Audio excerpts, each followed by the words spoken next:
যৌন হেনস্থা কাণ্ডে অবসরপ্রাপ্ত বিচারপতি অশোক কুমার গঙ্গোপাধ্যায়ের আনা চক্রান্তের অভিযোগ মিথ্যে, ব্লগে দাবি অভিযোগকারিনী ইন্টারনেট। যৌন হেনস্থা কাণ্ডে গঠিত সুপ্রিম কোর্টের তদন্ত কমিটির এখতিয়ার নিয়ে প্রশ্ন তুলে সোমবারই প্রধান বিচারপতিকে চিঠি দিয়েছেন অশোক কুমার গঙ্গোপাধ্যায়। গোটা ঘটনার নেপথ্যে চক্রান্তের অভিযোগ করেছেন তিনি। এদিন অবসরপ্রাপ্ত বিচারপতির এই অভিযোগ খারিজ করে দিয়ে ইন্টার্ন তার ব্লগে লিখেছেন, 2012 ডিসেম্বরের ঘটনার পর কলেজে ফিরে কয়েকজন অধ্যাপককে বিষয়টি জানায়। ইন্টার্নশিপ চলাকালীন ঘটনাটি ঘটে। আমার কলেজ যে বিশ্ববিদ্যালয়ের অধীন, সেখানে মহিলার উপর যৌন নিগ্রহের বিরুদ্ধে ব্যবস্থা নেওয়ার কোনো বিধি ছিল না। আমাকে বলা হয় এখানে ব্যবস্থা নিয়ে কোনো কাজ হবে না, পুলিশের কাছে অভিযোগ দায়েরের পরামর্শ দেওয়া হয়। কিন্তু তখন আমি পুলিশে অভিযোগ জানানোর জন্য প্রস্তুত ছিলাম না। আইনের ছাত্রছাত্রীদের আমি বলতে চেয়েছিলাম, পদ পাওয়ার জন্য কেউ যেন নীতির সঙ্গে আপোষ না করেন। সুপ্রিম কোর্টের 3 বিচারপতির তদন্ত কমিটির এখতিয়ার নিয়ে আমি কোনো প্রশ্ন তুলিনি। আমার দৃঢ় বিশ্বাস সত্য প্রকাশ্যে আসবে। গোটা বিষয়টি গোপন রাখার আবেদন করেছিলাম, কারণ এর সঙ্গে অনেকের ব্যক্তিগত জীবন জড়িয়ে গিয়েছে। তদন্ত কমিটি দায়িত্বের সঙ্গে কাজ করেছে। গত 18 নভেম্বর তদন্ত কমিটির সামনে হাজির হই, মৌখিক ও লিখিত বয়ান দিয়েছি।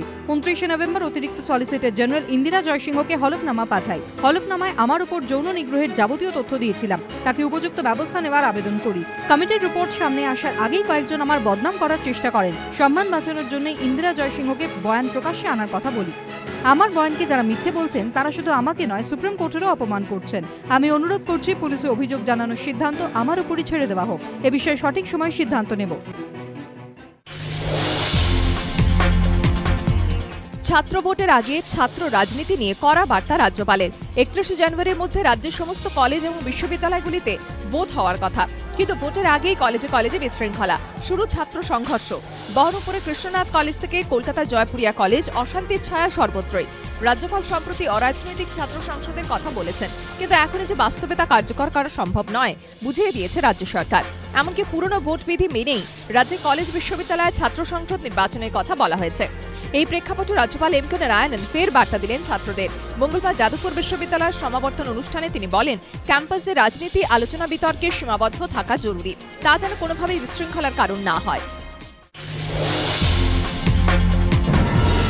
রাতের শহরে চলন্ত ট্যাক্সিতে নাবালিকাকে গণধর্ষণের অভিযোগ, এখনো ফেরার 2 অভিযুক্ত। কিন্তু কিভাবে তাদের হদিশ পাওয়া সম্ভব? তদন্তকারীদের দাবি, এক্ষেত্রে গুরুত্বপূর্ণ হয়ে উঠতে পারে ঘটনাস্থলে সিসিটিভি ক্যামেরার ফুটেজ। পুলিশ সূত্রে খবর, রবিবার সন্ধ্যায় এক বন্ধুর বাড়িতে যায় নাবালিকা। রাতে সেখান থেকে হোমে ফিরছিল। পথে তার পূর্ব পরিচিত মোহাম্মদ আনোয়ারের সঙ্গে দেখা হয়। আনোয়ার তাকে একটি ট্যাক্সিতে তোলে। ট্যাক্সিতে চালক ছাড়া আরও এক ব্যক্তি ছিলেন।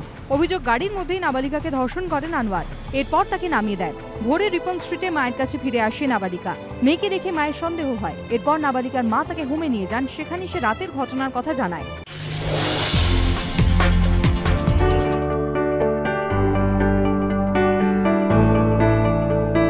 বড়দিনের কেক ভোজ মানেই কলকাতাবাসীর কাছে অন্যতম নস্টালজিয়া গ্রেট ইস্টার্নের কেক পেস্ট্রি। দীর্ঘদিন গ্রেট ইস্টার্ন বন্ধ থাকায় সেই স্বাদ থেকে বঞ্চিত ছিল বাঙালি। 19 নভেম্বর নতুন চেহারায় ফের যাত্রা শুরু করেছে ঐতিহ্যবাহী গ্রেট ইস্টার্ন। এবারে বড়দিনে তাই ডালহাউসের অফিস পাড়া ফের একবার কেকের গন্ধে মম। বড়দিনের আগে সকাল থেকে গ্রেট ইস্টার্নের বেকারিতে ভিড়, লাইন দিয়ে পছন্দসই কেক কেনাকাটা, সেই সঙ্গে পুরনো দিনের স্মৃতির মন্থন। কেক খান না বা খাওয়া বারণ এমন অনেক ব্যক্তিও ভিড় করেছেন রেস্তোরাঁয়, যাতে পরিবারের সদস্যরা অন্তত এই স্বাদের ভাগিদার হতে পারে। মঙ্গলবার এবং বুধবার গ্রেট ইস্টার্নের বেকারিতে কেক পাওয়া যাবে, তবে বছরের শুরুতে বেকারি পাকাপাকিভাবে খোলা যাবে বলে আশাবাদী কর্তৃপক্ষ।